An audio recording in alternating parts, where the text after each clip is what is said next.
ನಮಸ್ತೆ ವೀಕ್ಷಕರೇ, ಎಲ್ರಿಗೂ ಕೂಡ ನಮ್ಮ ಚಾನಲ್ಗೆ ಸ್ವಾಗತ. ವೀಕ್ಷಕರೇ, BPL ಕಾರ್ಡ್ ಇರೋವಂಥವ್ರಿಗೆ ಹೊಸದಾಗಿ ರೂಲ್ಸ್ ಬಂದಿದೆ. ನಿಮ್ಮ ಮನೆಯಲ್ಲಿ ಕಾರ್ ಮತ್ತು ಬೈಕ್ ಇದೆ, ನಮಗೂ ಕೂಡ BPL ಕಾರ್ಡ್ ಸಿಗುತ್ತಾ?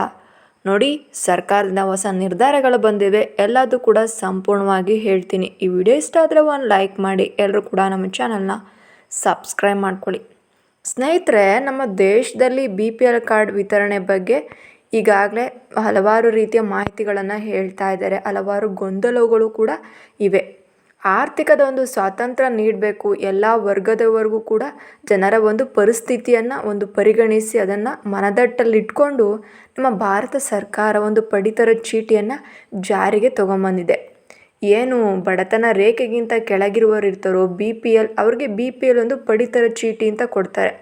ಅವ್ರಿಗೆ ರೇಷನ್ ಅನ್ನೋದನ್ನ ನಮ್ಮ ಒಂದು ಸರ್ಕಾರ ಕೊಡ್ತಾ ಬರ್ತಾ ಇದೆ.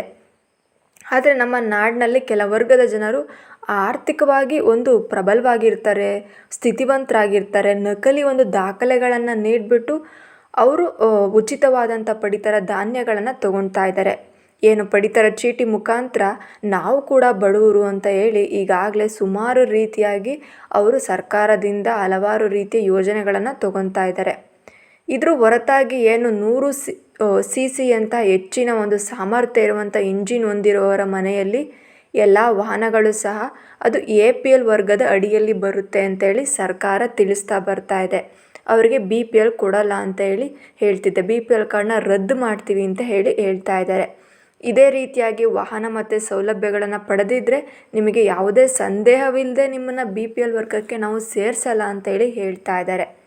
ಮತ್ತು ನಿಮ್ಮ ಒಂದು ಸ್ಥಳೀಯ ಆಹಾರ ಇಲಾಖೆಯ ಒಂದು ಅಧಿಕಾರಿಗಳಿಗೆ ಈ ವಿಷಯ ತಿಳಿದ್ರೆ ಖಂಡಿತವಾಗಿಯೂ ಕೂಡ ನಿಮ್ಮ ಒಂದು ಪಡಿತರ ಚೀಟಿಯನ್ನು ಅವರು ರದ್ದುಗೊಳಿಸ್ತಾರೆ. ಹೆಚ್ಚಿನಾಗಿ ಸಾಧ್ಯತೆ ಕೂಡ ಇದೆ. ಸ್ನೇಹಿತರೆ, ಆದಷ್ಟು ನೀವು ಇದ್ರ ಬಗ್ಗೆ ನೀವು ಯೋಚನೆ ಮಾಡಬೇಕಾಗುತ್ತೆ.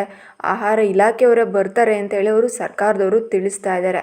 ನೀವು ನಕಲಿ ದಾಖಲೆಗಳನ್ನು ಒದಗಿಸಿ ಇಷ್ಟು ವರ್ಷಗಳಿಂದ ನೀವು ಏನಾದರೂ ಯೋಜನೆಗಳನ್ನು ಪಡಿತಾ ಇದ್ದೀರಾ ಅಂತ ಗೊತ್ತಾದರೆ ನಿಮ್ಮ ಆಧಾರ್ ಕಾರ್ಡ್ ಮೇಲೆ ಅವರು ಭಾರಿ ದಂಡವನ್ನು ಹಾಕ್ತಾರೆ. ಅದನ್ನು ನೀವು ಕೋರ್ಟ್ ಮುಖಾಂತರ ಕಟ್ಟಬೇಕಾಗುತ್ತೆ. ನಿಜವಾಗ್ಲೂ ಭಾರಿ ಮೊತ್ತದ ಒಂದು ದಂಡವನ್ನು ನೀವು ಕಟ್ಟಬೇಕಾಗುತ್ತೆ. ಸದ್ಯದ ಒಂದು ಸಮೀಕ್ಷೆ ಪ್ರಕಾರ ಈ ನಿಯಮವನ್ನು ಅನುಸರಿಸುವ ಸಾಧ್ಯತೆ ಹೆಚ್ಚಾಗಿದೆ. CM ಸಿದ್ದರಾಮಯ್ಯನವರು ಇದ್ರ ಬಗ್ಗೆ ತುಂಬಾ ಯೋಚನೆ ಮಾಡ್ತಾ ಇದ್ದಾರೆ. ಅವರು ಹಣವನ್ನು ಉಳಿಸ್ಬೇಕು. ಹಣ ಉಳಿಸೋ ಒಂದು ದೃಷ್ಟಿನಲ್ಲಿ ಅವರು ಎಲ್ಲೆಲ್ಲಿ ಹಣವನ್ನು ಒಂದು ಕಡಿತ ಮಾಡ್ಬೋದು ಅಂತ ಯೋಚನೆ ಮಾಡ್ತಾ ಇದ್ದಾರೆ.